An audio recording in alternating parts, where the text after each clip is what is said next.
Que a gente fez, que é a Ícaro Fase Vasto, em dezembro de 2017, logo depois que a gente havia feito a apreensão na deriva dessa daqui. Em que cidade? Essa aqui foi apreendida aqui em mesmo. Campo Grande, inclusive nesse aeródromo que nós estamos gravando.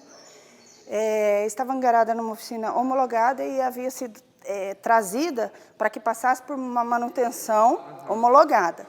Ocorre que, quando nós desencadeamos essa operação, em dezembro de 2017, cumprimos 28 mandados de busca e apreensão, um deles, nesse local em específico, uma oficina aeronáutica, ela estava angarada e estava totalmente dissimulada, visto que ela havia sido trazida voando, enquanto ela já indicava na sua documentação que ela estava com a sua mecânica, que é a inspeção anual mecânica vencida já há muito tempo.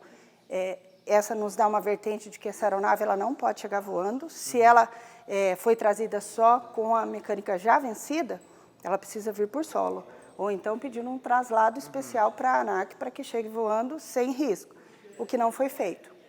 Teoricamente, clandestino foi colocada e, assim, havia inclusive uma dúvida de quem seria o proprietário, mas nós verificamos que essa aeronave, inclusive, ela servia para o tráfico de entorpecentes, ao narcotráfico de cocaína, que era buscada na Bolívia, para entrar e fazer a distribuição no Brasil, né? Então, essa, de fato, foi usada para o tráfico mesmo. E, em específico, nós já tínhamos uma investigação em andamento, que é a Ícaro Fase Narcos, onde o piloto que a gente identificou, que chegou comandando essa aeronave, nesse aeródromo, era um dos investigados como integrante da organização criminosa, né? Esse piloto, desde então, já há muito tempo, ele conta com boletim de ocorrência de desaparecimento e a gente já tem notícias, através das forças policiais do Paraguai, que ele acabou em óbito por conta de um acidente aéreo quando fazia narcotráfico. Então, essa aeronave foi usada para o tráfico? Essa aeronave ela tem um histórico criminal bastante grande já de anos anteriores, que quando nós verificamos o prefixo, né, a matrícula dessa aeronave, embora ela esteja de cor diferente, já havia notícias na imprensa paraguaia que essa aeronave estava envolvida em tráfico de armas, comandada por um piloto brasileiro. Atualmente ele encontra-se preso, porque depois dessa operação também, no meio do ano de 2018, ele acabou preso fazendo tráfico aéreo em Tocantins, na companhia de um copiloto também que estava envolvido, e havia sido liberado pela polícia paraguaia na época por conta de não ter sido flagrado com as armas a bordo, mas existia uma investigação de que essa aeronave, inclusive, foi usada para trazer armamento pesado aqui para o Brasil. E, geralmente, quando fala que Mato Grosso do Sul acaba sendo rota, é porque essas aeronaves precisam parar aqui no estado para fazer um abastecimento, alguma coisa nesse sentido? A facilidade que a gente tem, as fronteiras secas, são 3 países que a gente tem aqui, né, nas nossas fronteiras, que facilitam esse tipo de abordagem. Abriu-se uma vertente muito grande com a Operação Ícaro na fase Narcos, porque nós conseguimos entender bastante qual era a logística para o narcotráfico e por que ela era tão rentosa, né? Uma aeronave dessa coloca 300 quilos para mais de entorpecente, ela pousa tranquilamente, você pode ver que ela já tinha instalado, sem qualquer tipo de autorização, os tanques suplementares, os famosos tipo tanque. Exatamente, nessa aqui está instalado, pelo menos 2 horas a mais de voo, ela mantém.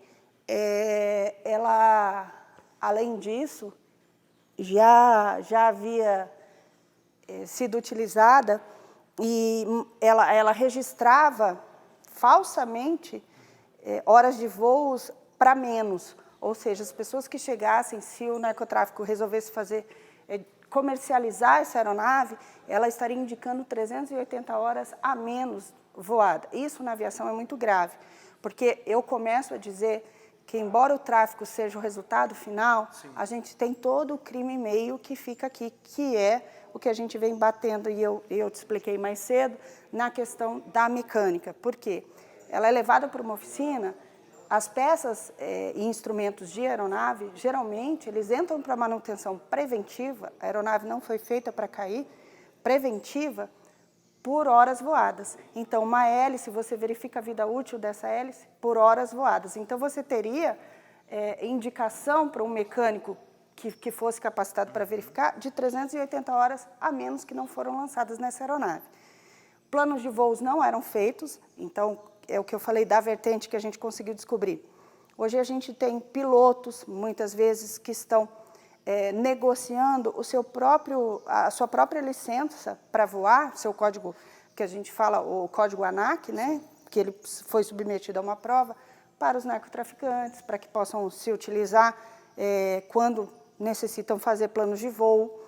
Nós temos a falsidade, quando existe um plano de voo que é informado por um controle de espaço aéreo para uma localidade que não seja a realmente que vai ser a da rota desse narcotraficante. Vou te dar um exemplo e aí a gente vai entrar do porquê o Mato Grosso do Sul é fácil nessa rota. Por quê? Saindo daqui para Ponta Porã, você faz um plano de voo até Ponta Porã. Quando se entra no Paraguai, há necessidade de que o piloto que está no comando da aeronave ele tenha uma licença ainda mais especial, que é o ICAO, a necessidade dele falar uma outra língua, entender o inglês para que haja essa possibilidade de entendimento com os controles de espaço aéreo. Porém, muitos não possuem, fazem o plano até Ponta Porã, porém você pousa ali ou não, em 2 minutos você cruza a fronteira pelo espaço aéreo sem que você seja notado. Então, você faz para Ponta Porã, mas vai para uma localidade que não é conhecida. E é geralmente a rota dos narcotraficantes, seja Paraguai, Bolívia, Argentina. Uhum. E aí depois essa droga segue para os grandes centros. Sim, sim. Mato Grosso do Sul no corredor disso. Exatamente, havia até uma discussão da questão da competência para esse tipo de investigação. Mas hoje no Mato Grosso do Sul, a Polícia Civil, através da Delegacia Especializada de Combate ao Crime Organizado e a própria Delegacia de Polícia Federal, são grandes parceiros nesse tipo de delito, havendo esse tipo de separação de competência, quando o flagrante de narcotráfico, eles atuam, e quando há essa questão da logística, principalmente envolvendo a mecânica, que é algo que a gente já possui uma equipe especializada, principalmente quando há sinistros aéreos, fica na competência da Justiça Estadual de forma bastante pacífica.